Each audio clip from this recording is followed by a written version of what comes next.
Pernahkah kalian merasa bahwa rumah yang kalian tempati tidak benar-benar kosong? Bukan tentang tikus yang berlari di plafon atau kayu tua yang memuai karena suhu malam, tapi tentang sesuatu yang lebih berat. Sesuatu yang memiliki beban, irama, dan tujuan. Rina, seorang mahasiswi tingkat akhir berusia 20 tahun, baru saja menempati sebuah kamar kos di kawasan Lawang, Jawa Timur. Bangunannya adalah peninggalan kolonial Belanda yang sudah dipugar, namun tetap menyisakan struktur kayu jati asli pada tangga dan lantai duanya. Kamar Rina berada tepat di bawah tangga kayu tersebut. Murah, luas, namun ada satu kejanggalan. Lantai 2 bangunan itu dikosongkan total oleh pemiliknya, Ibu Ratmi, dengan alasan renovasi yang tak kunjung selesai. Malam pertama terasa biasa saja, hingga jarum jam menyentuh angka 2 dini hari. Rina yang sedang mengerjakan skripsi tiba-tiba membeku. Dari langit-langit kamarnya terdengar suara. Krit, duk, krit, duk. Itu suara langkah kaki.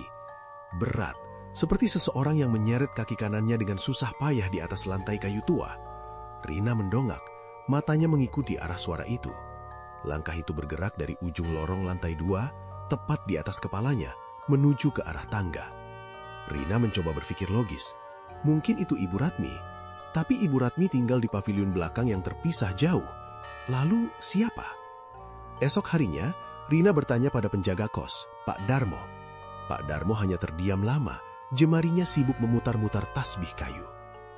Nduk, kalau dengar suara di atas, jangan pernah dipanggil, jangan pernah ditoleh. Itu cuma sisa-sisa masa lalu. Ucapnya pelan dengan nada yang membuat bulu kuduk Rina meremang.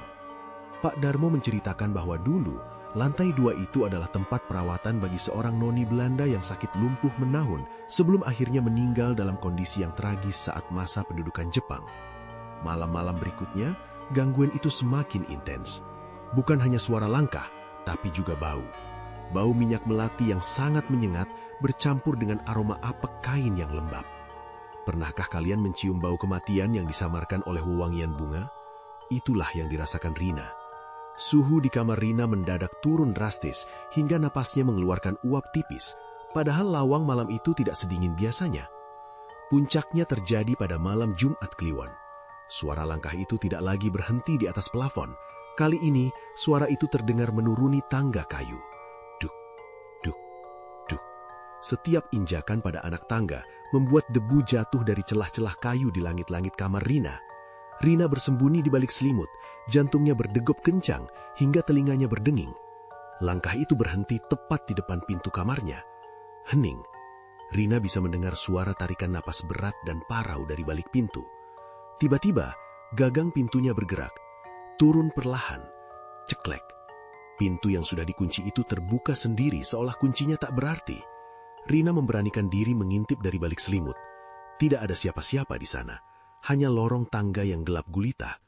Namun saat ia hendak bernapas lega, ia merasakan kasurnya amblas di sisi kanan, seolah-olah ada seseorang yang baru saja duduk di sampingnya. Bau melati itu kini begitu dekat, tepat di samping telinganya, dan sebuah bisikan dingin menusuk hingga ke tulang belakangnya. Kenapa kamu menempati kamarku? Rina terpaku, ia tidak berani menoleh. Karena dari sudut matanya, ia melihat sebuah tangan pucat dengan kuku-kuku yang menghitam mulai merayap di atas sprei menuju ke arah lehernya. Misteri lantai 2 itu ternyata bukan sekedar langkah kaki, melainkan undangan untuk bergabung dengan mereka yang tak pernah benar-benar pergi. Hingga pagi ini, kamar itu terkunci dari dalam dan Rina tak pernah terlihat keluar lagi. Apakah kalian masih berani tidur sendirian malam ini? Ikuti terus cerita lainnya hanya di Mistik Nusa.